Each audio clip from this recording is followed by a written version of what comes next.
Hi everyone, very warm welcome to all of you at Balaji Education Point. So मेरा नाम है यशिका टंडन, मैं आपकी जीएस की जनरल साइंस की टीचर हूँ। तो चलिए आज हम चैप्टर नंबर 5 स्टार्ट करने वाले हैं। पिछले चैप्टर में हमने बात की थी फोर्स के बारे में, राइट। आज हम बात करने वाले हैं मोशन चैप्टर के बारे में। ये भी काफ़ी इम्पॉर्टेंट चैप्टर है, इसको आराम से समझिएगा। कुछ ऐसी टर्म्स हैं जो आपको कंफ्यूज कर सकती हैं, तो हर बात को ध्यान से सुनिएगा और साथ साथ नोट्स बनाते रहिएगा। रोज़मर्रा की ज़िंदगी में आप बहुत सारे मोशन देखते हो। जनरली हर चीज़ जो है वो आपके सामने चल रही होती है। गाड़ी का चलना, कार चल रही है, फ़ैन का चलना, ठीक है, मोशन है। ठीक है, आपका खुद का चलना एक तरीके का मोशन है। तो हम एक तरीके से जो है पूरी अगर हम अपने आसपास देखते हैं तो हम इन चीज़ों को चलते हुए देखते हैं, और कुछ चीज़ें जो होती हैं वो रेस्ट पे भी होती है। कोई टेबल पे बुक पड़ी है, वो आपकी रेस्ट है। तो इसी चीज़ को आज हम समझने वाले हैं, बट इस चीज़ को हम थोड़ा सा फिज़िक्स के फॉर्म में समझेंगे। सबसे पहली बात करते हैं रेस्ट और मोशन के बारे में, कि रेस्ट और मोशन में फ़र्क क्या होता है। आपको ये टर्म जो है समझ में आनी बहुत ज़रूरी है। एक एग्जाम्पल लेती हूँ, इस एग्जाम्पल से आपको बहुत ही अच्छे तरीके से क्लियर हो जाएगा। एक एग्जाम्पल लीजिए, सपोज़ करिए कि ये एक तरीके की बस है, राइट। और मेरी ड्राइंग इतनी अच्छी नहीं है, तो कोशिश करूँगी कि कुछ साफ़ सुथरी ड्राइंग बना सकूँ, राइट। तो इसमें पैसेंजर्स जो हैं वो आपके बैठे हुए हैं, ठीक है। यहाँ पर एक पैसेंजर है, यहाँ पर पैसेंजर है, और ये पैसेंजर है। और अगर हम बात करते हैं, ये बस जो है वो बहुत ही स्पीड से जा रही है। यहीं पर एक आपका ट्री है, राइट। और यहाँ पर एक पर्सन जो है वो इस बस को जाते हुए देख रहा है। अब यहाँ पर हमारे अकॉर्डिंगली इस सीन में हम ये बात कह सकते हैं कि ये जो ट्री है ये मूव नहीं कर रहा है। ये तो मूव करेगा ही नहीं, स्टैटिक पोजीशन पे है। और वहीं पर ये जो पर्सन है ये भी मूव नहीं कर रहा है, ठीक है, ये भी रेस्ट पे है, राइट। और ये जो कार है, ये जो बस है, ये आपकी मूविंग पोजीशन पे है। और अगर ये मूविंग पोजीशन पे है तो विद रिस्पेक्ट टू दिस हम ये भी बात कर सकते हैं कि ये जो पैसेंजर्स हैं ये भी मूविंग पोजीशन पे आ गए एक तरीके से।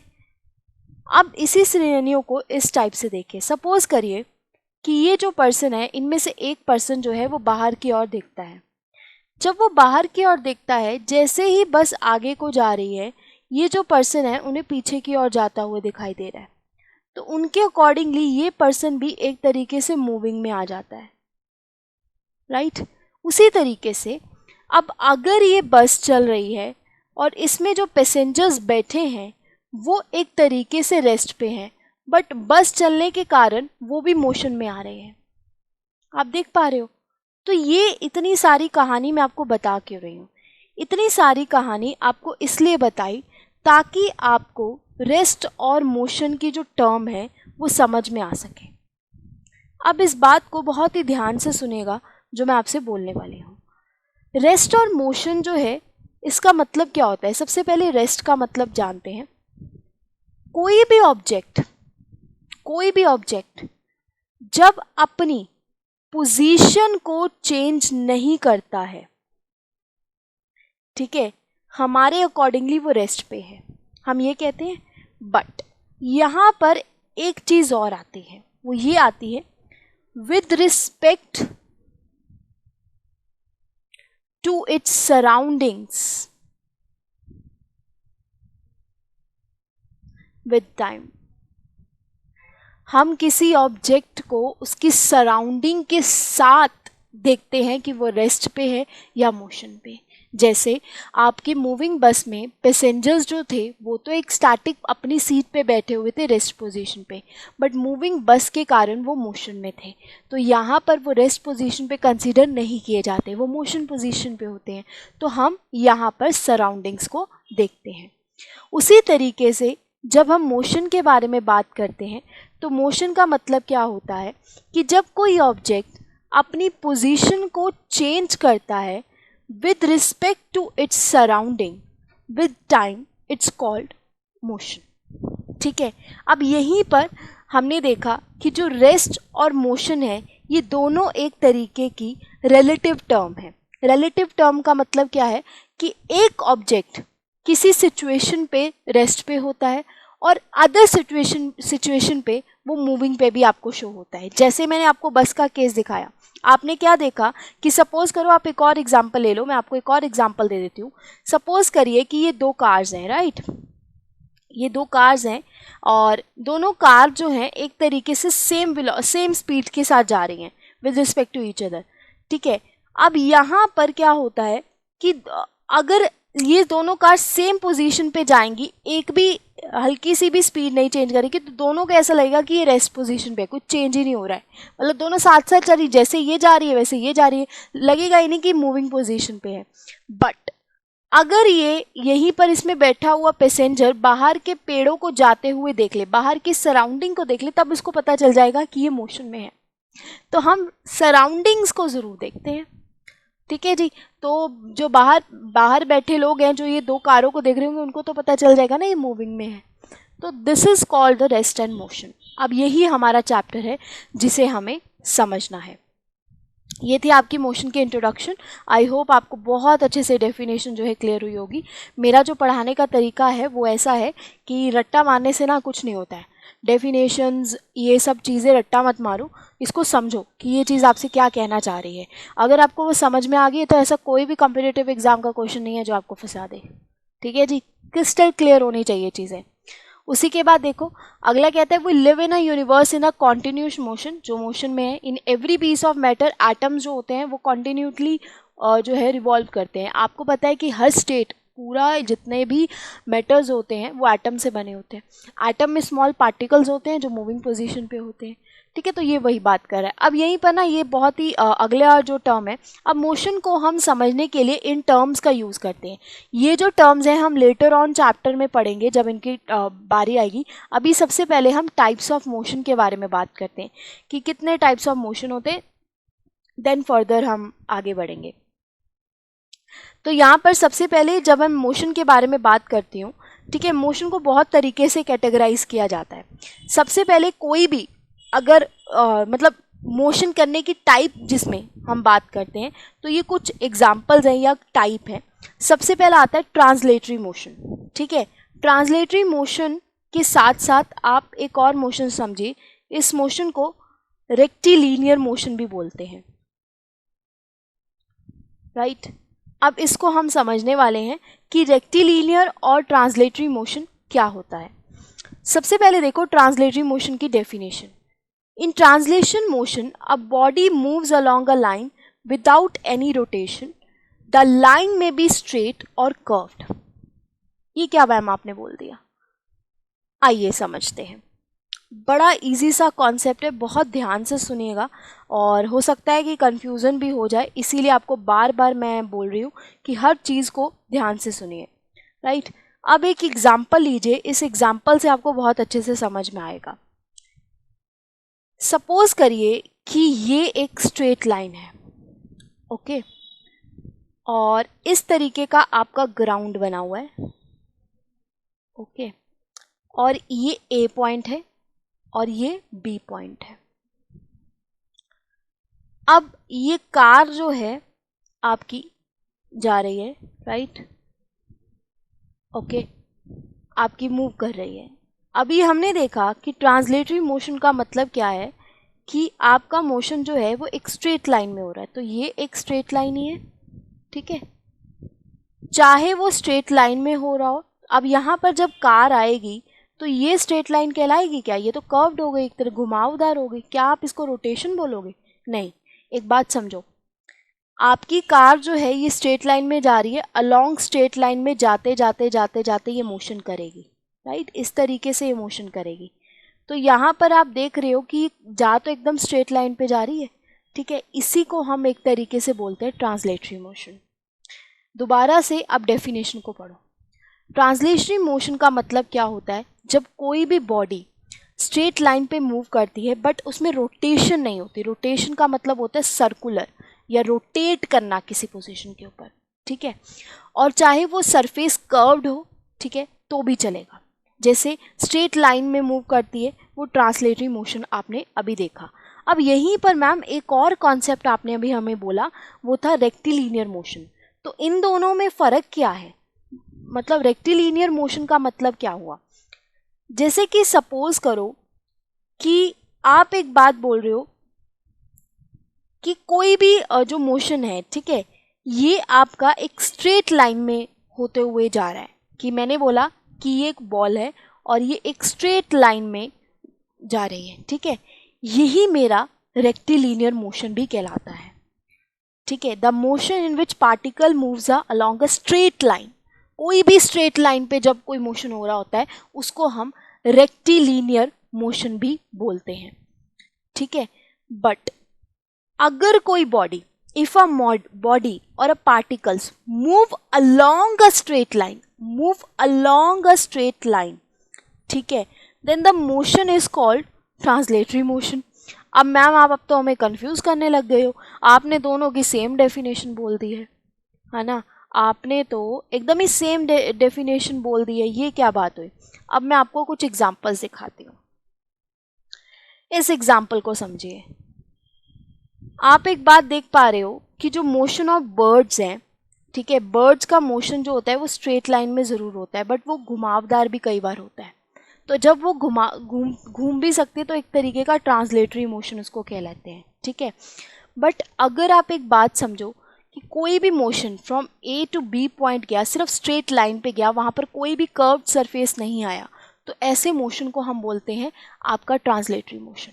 एक्चुअली में क्या है कि ट्रांसलेटरी मोशन का सब पार्ट आपका रेक्टिलिनियर मोशन है, ठीक है, ये दोनों सेम ही है, बट ट्रांसलेटरी मोशन में फ़र्क सिर्फ इतना आता है कि ऑब्जेक्ट जो होता है वो आपका स्ट्रेट लाइन को फॉलो करते हुए जाता है, फिर चाहे वो कर्व्ड सरफेस की ओर क्यों ना जा रहा हो, ठीक है। जैसे motion of a train, motion of a earth, motion of the earth कैसे है, आप देख पा रहे हो कि एक तरीके से जो है अर्थ जो है पूरे एक straight along a straight line को फॉलो करते हुए जाती है, उसका अपना ही अलोंग अ स्ट्रेट लाइन को वो फॉलो करती है, ठीक है। मोशन ऑफ अ एयरप्लेन, वो भी एक तरीके का स्ट्रेट, कभी ऐसे जिगजैग पोजीशन में थोड़ी ना जाता है, ठीक है। तो अभी आप धीरे धीरे समझते जाओ, होता जाएगा।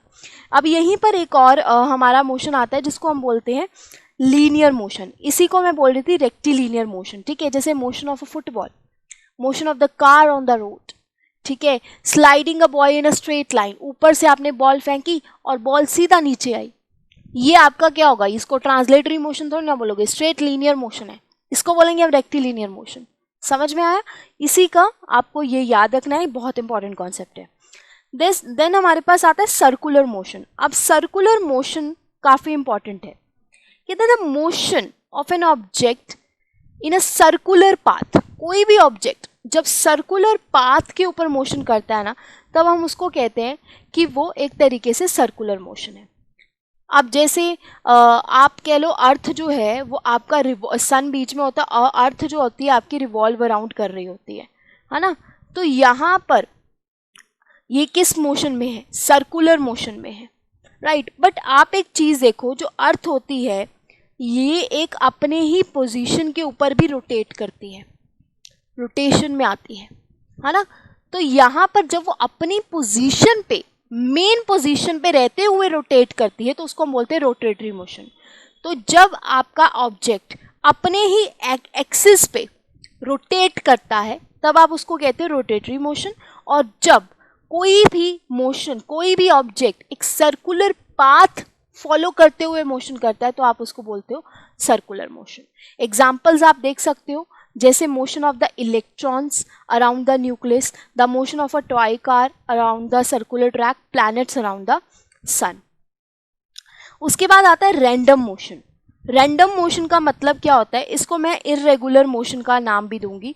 ये जनरली आपके एक तरीके से जो है जिगजैग की फॉर्म में होता है। अब कई बार आपने देखा होगा कि बहुत सारे जैसे जो इंसेक्ट्स होते हैं वो स्ट्रेट लाइन में भी कई बार जाते हैं और कई बार जिगजैग पोजीशन पे भी घूम रहे होते हैं, है ना। कई बार आपने ये चीज़ें, बर्ड्स भी कई बार जिगजैग पोजीशन पे घूम रही होती है, तो ये एक तरीके का जिगजैग मोशन होता है। अब जैसे कि एक गैस मॉलिक्यूल्स होते हैं, गैस मॉलिक्यूल्स जो होते हैं वो एक दूसरे से बहुत दूर दूर होते हैं, ठीक है, वो भी आपके रैंडम मोशन करते हैं, उनको हम ब्राउनिनियन मोशन भी का नाम देते हैं, ठीक है। उसी के बाद यहाँ पर मैंने आपको रोटेटरी मोशन तो ऑलरेडी करवा दिया कि जब कोई ऑब्जेक्ट अपने ही एक्सिस पे घूमे। अब इसके एक एग्जांपल मैं आपको दे देती हूँ। आप फैन के बारे में बात कर लीजिए, फैन जो है वो एक तरीके का रोटेटरी मोशन होगा कि सर्कुलर मोशन होगा, सोच के देखिए, अपने ही एक्सिस के ऊपर कर रहा है, वो ऐसे पूरा सर्कुलर पाथ थोड़ी ना फॉलो कर रहा है, तो this is called the rotatory motion, right. Next हमारे पास ये एग्जांपल्स हैं, ऑलरेडी लिखी गई हैं, आप देख सकते हो, इसको स्लाइड को पॉज करिएगा, इजी सा है, कोई इसमें देखने वाली बात नहीं है, जैसे स्पिनिंग व्हील, स्पिनिंग अ टॉप, लट्टू जो होता है, ठीक है, रोटेटिंग फैन हो गया, टरबाइन हो गया, ओके। नेक्स्ट हमारे पास आता है वाइब्रेटरी मोशन। वाइब्रेटरी मोशन का मतलब क्या होता है, जब आपका कोई भी मोशन, जैसे आपका फ़ोन वाइब्रेट करता है, फ़ोन वाइब्रेट में क्या होता है कि आप देखोगे कि 2 and 4 मतलब पार्टिकल्स वाइब्रेट करना स्टार्ट करते हैं। अब आप एक एग्जांपल लीजिए, एक पेंडुलम क्लॉक की एग्जांपल लीजिए पहले, तो आपको समझ में आएगा वाइब्रेटरी और ऑस्किलेटरी मोशन में क्या फ़र्क होता है। दो तरीके के मोशंस होते हैं, one is vibratory motion and second one is oscillatory motion, right. इन दोनों में फ़र्क क्या होता है, सबसे पहले मैं ऑस्किलेटरी मोशन के बारे में बात करती हूँ। इसकी डेफिनेशन सुनिए, the motion in which body moves to and fro or back and forth repeatedly about a fix point is called the oscillatory motion. अरे मैम क्या टिपिकल सी आप एग्जाम्पल दे रहे हो, आप एक बात समझो, एक पेंडुलम सोचो, पेंडुलम जो है घड़ी का पेंडुलम, वो आगे को जाता है फिर अपनी मीन पोजीशन पे आता है, फिर आगे को जाता है फिर अपनी मीन पोजीशन पे आता है। इसमें क्या होता है कि जो आपकी इनिशियल पोजीशन होती है, जो उसकी इनिशियल पोजीशन होती है और उसकी फाइनल पोजीशन के बीच में काफ़ी ज़्यादा डिफरेंस होता है, मतलब वो काफ़ी दूर तक जाता है। जैसे आप झूला झुला रहे हो, किसी को स्विंग कर रहे हो, वो दोबारा अपनी पोजीशन पे वापस आता है ना, इसी तरीके से।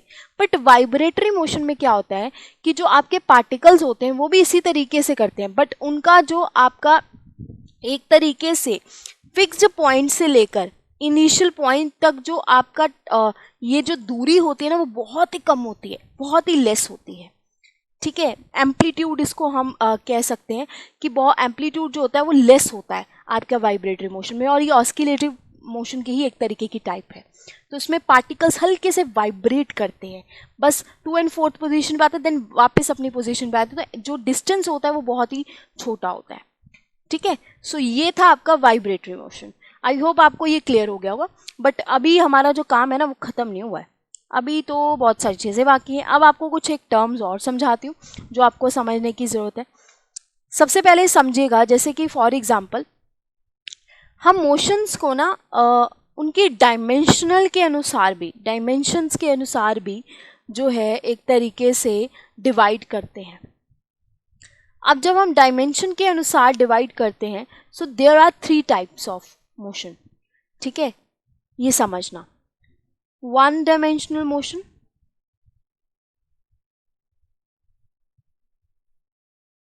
राइट, 2 डायमेंशनल मोशन,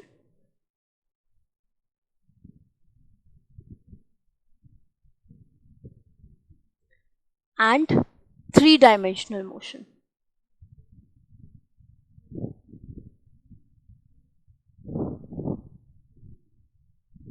ओके, अब इसको समझेगा। 1 डायमेंशनल मोशन,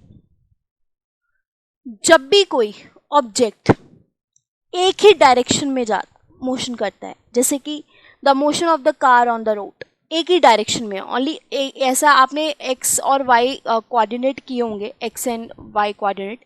अब आपका जो कार है वो ऊपर नीचे थोड़ी ना जाएगी, वो एक ही स्ट्रेट लाइन में जाएगी, एक्स कोऑर्डिनेट में जाएगी, राइट। तो ऐसे मोशन को आप 1 डायमेंशनल बोलते हो।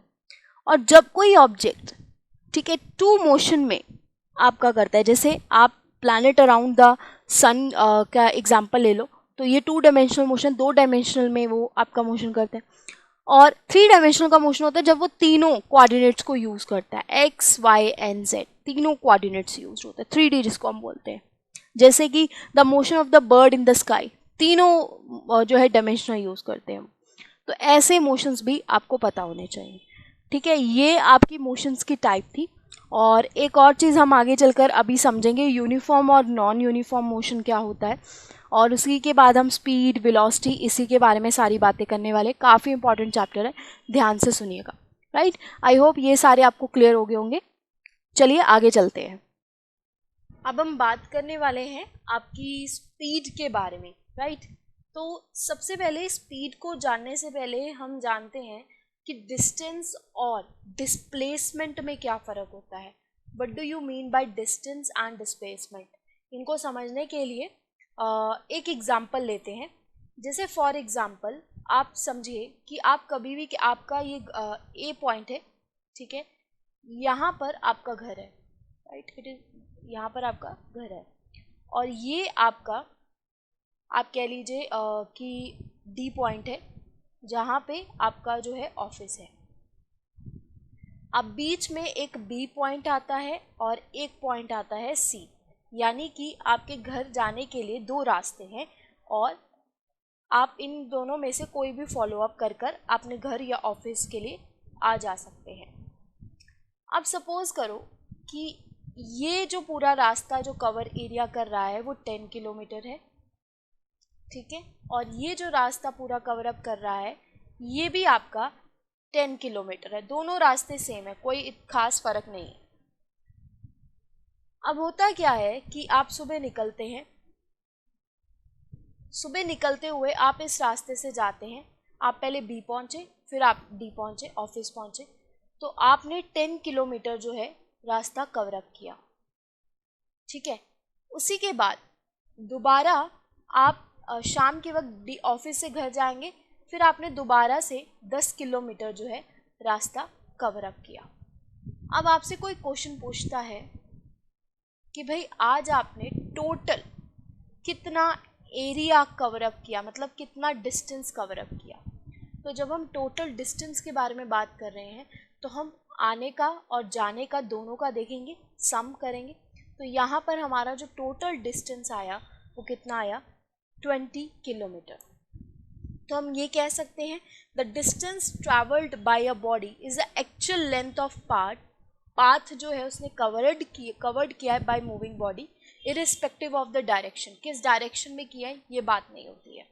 तो डिस्टेंस में अगर आप एक बात करो कि आप डिस्टेंस एक तरीके का कौन सी क्वांटिटी होगी, अगर इसमें सिर्फ कि सिर्फ जो है आप जो है मैग्नीट्यूड बता रहे हो, डायरेक्शन नहीं बता रहे हो, तो हम ये कह सकते हैं कि ये एक तरीके की स्केलर क्वांटिटी होगी, राइट। और यहाँ पर जो एसआई यूनिट है वो इसका क्या होगा, मीटर, ओके। अब इसी तरीके से एक और एग्जांपल लेते हैं। सपोज करिए क्या होता है कि आप ए पोजीशन से, ठीक है, स्टार्ट करते हैं और फिर दोबारा से जो है ऑफिस जाते हैं डी पोजीशन पे, ओके। अब क्या होता है कि आपको ना एक नया रास्ता पता चलता है, उस रास्ते पे आपको ए से डी तक जाने के लिए वो आपका सिर्फ 8 किलोमीटर तक कवर अप कर लेता है। तो एक दिन आप जो है ए से लेकर, ए से स्टार्ट होते हैं और डी तक पहुंचते हैं, तो आप 8 किलोमीटर में ही ऑफिस कवर अप करते हुए पहुंच जाते हैं। तो एक चीज़ तो ये हो गई।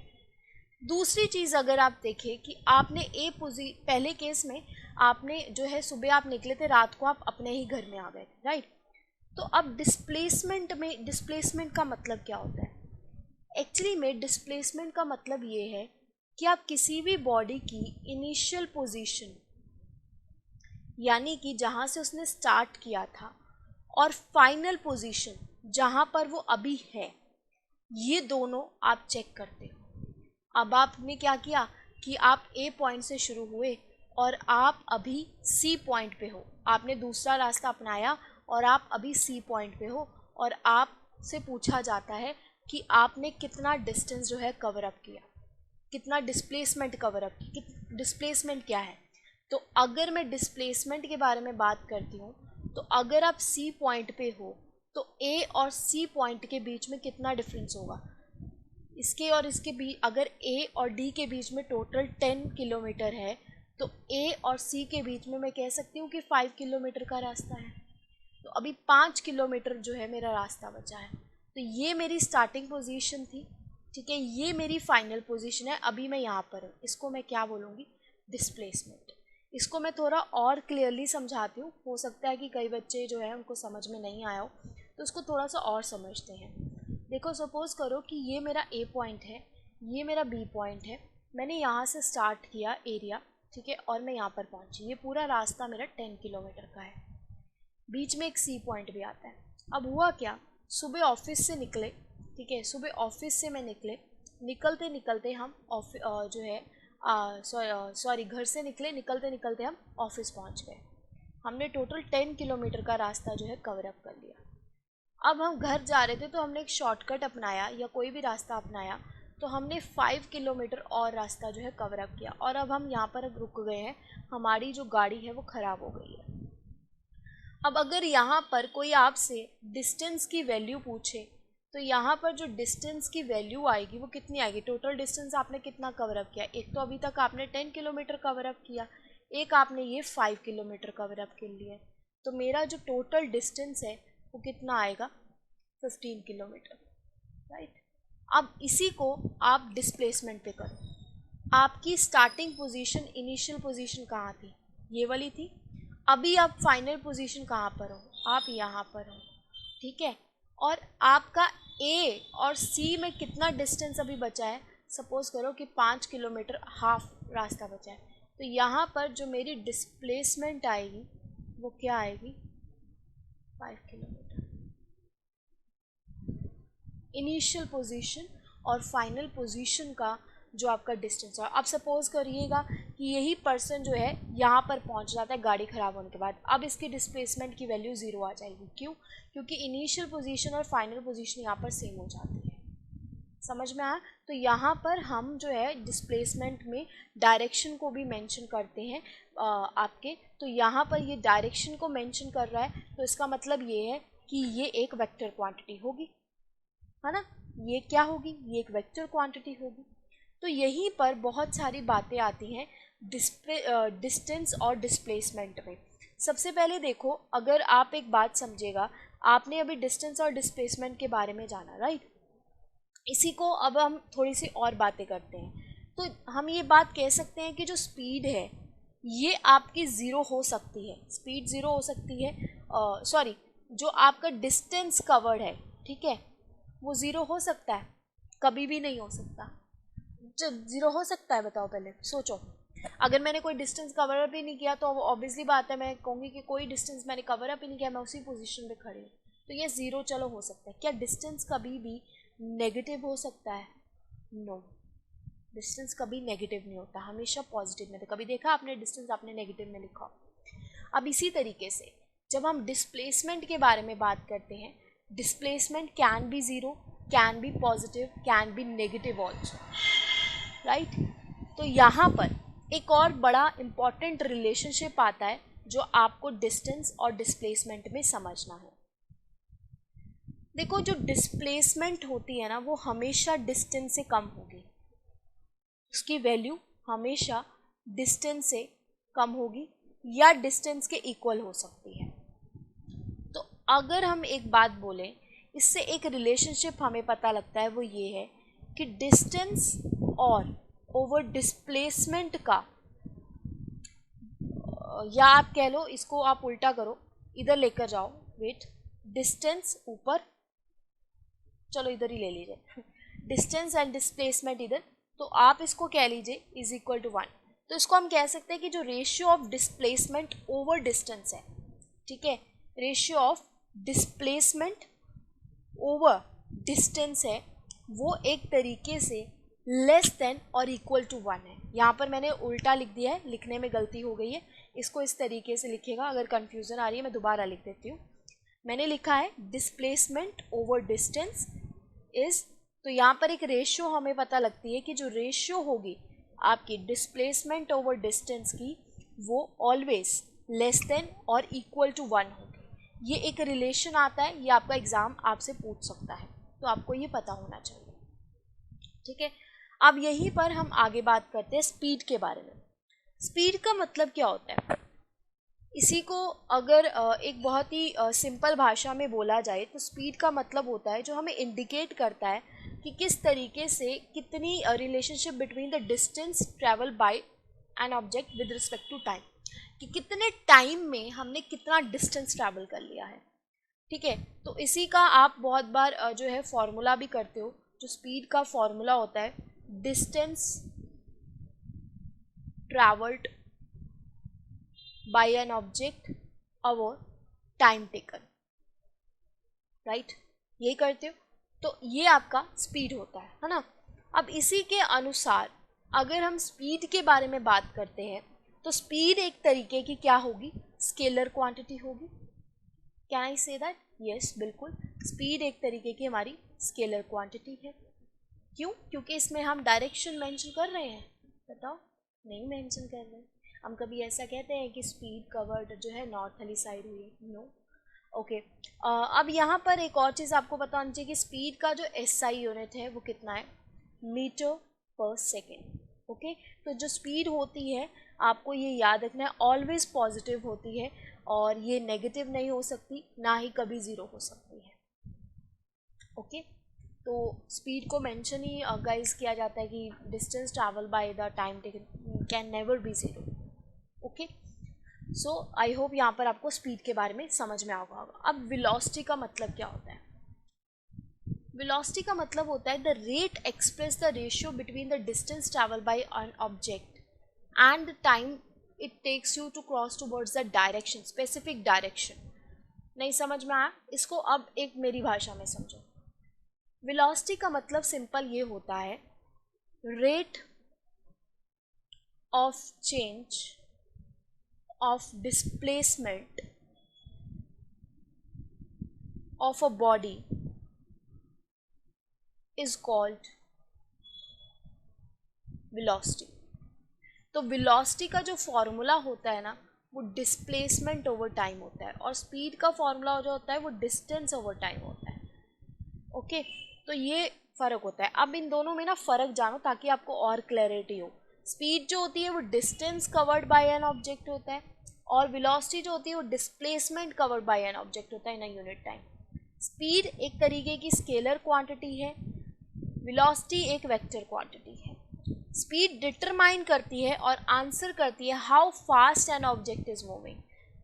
वेलोसिटी हमें बताती है in which direction an object is moving, क्योंकि डिस्प्लेसमेंट हमें इनिशियल एंड फाइनल पोजीशन के बारे में बताता है। It indicates the rapidity of the object. It indicates the position also of the object. ये displacement आ गया ना इसमें, ये change of distance है, ये change of displacement है। It cannot be negative. It can be negative, positive or can be zero. Right? तो ये रिलेशन याद रखना है। एग्जामिनर आस्क कर सकता है क्या वेलोसिटी ज़ीरो हो सकती है? जी बिल्कुल हो सकती है। ठीक है, वेलोसिटी नेगेटिव हो सकती है? जी बिल्कुल हो सकती है। क्या स्पीड नेगेटिव हो सकती है? नहीं, स्पीड कभी भी नेगेटिव नहीं हो सकती, राइट।